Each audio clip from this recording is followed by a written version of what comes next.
We begin, though, in Washington tonight, where Jim Jordan has not yet been named Speaker of the House. In fact, just a couple of hours ago, Jordan failed to gain enough support to secure his speakership. Jordan got 200 votes, but 232 members voted for someone else, including 20 Republicans. Jordan needed 217 votes to be elected Speaker. Therefore, the House went into recess and could begin a second vote anytime tonight.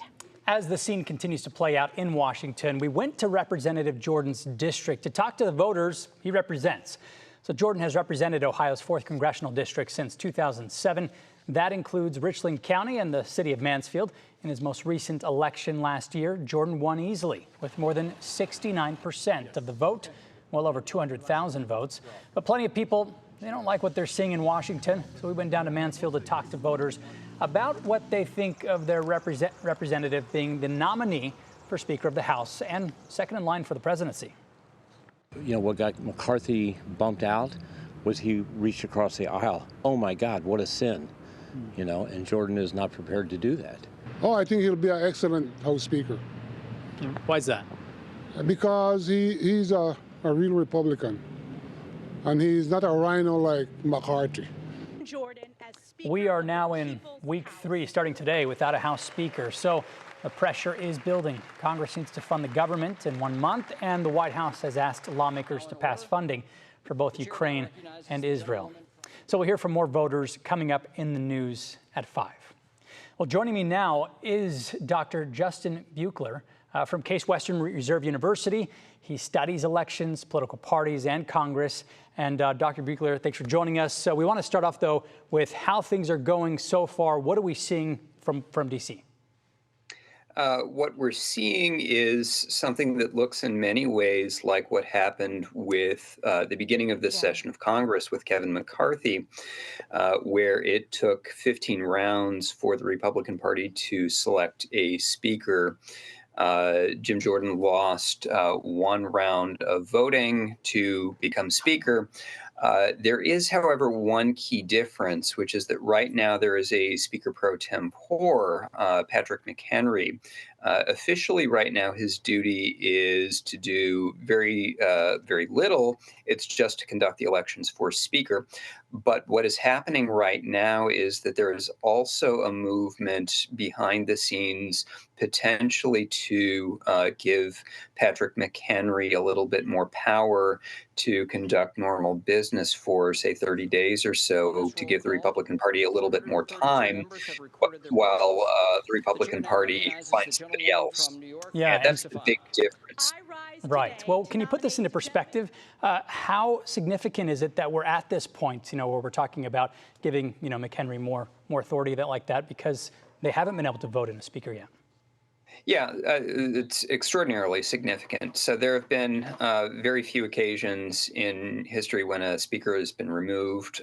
John Boehner was forced to step down, but the Republican Party found a specific alternative to take the gavel in his place so that Congress did not find itself in this position. So they found Paul Ryan so that there could be a smooth transition.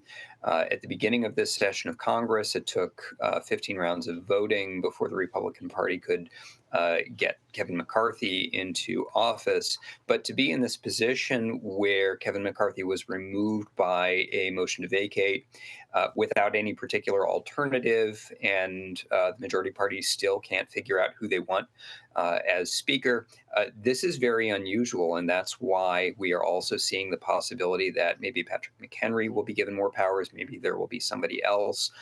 Maybe Jim Jordan will find a way to clinch the position by the end of today or maybe tomorrow. So yeah, go ahead. Well, for argument's sake, let's say that he does clinch the position. How do you think that will play out for negotiations, just, for aid to Israel, to Ukraine, and avoiding a shutdown next month?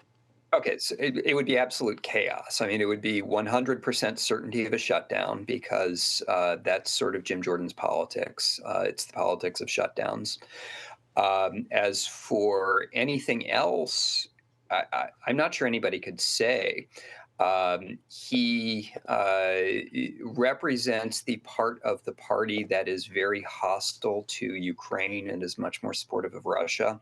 So whether or not there would be continued aid to Ukraine is very much a question mark. Aid to Israel would be highly likely, but the Democratic Party and President Biden have pushed for linking the aid package to Israel and Ukraine.